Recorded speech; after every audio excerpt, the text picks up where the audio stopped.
Thank goodness for Keith.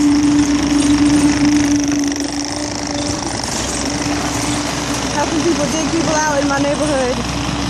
There's a disabled man down there that needs to go to the hospital. Keith came right at the right time to come help dig him out and dig out some other residents that are stuck. And me, very much of a blessing right there, that skid steer and that man. Thank you, Keith.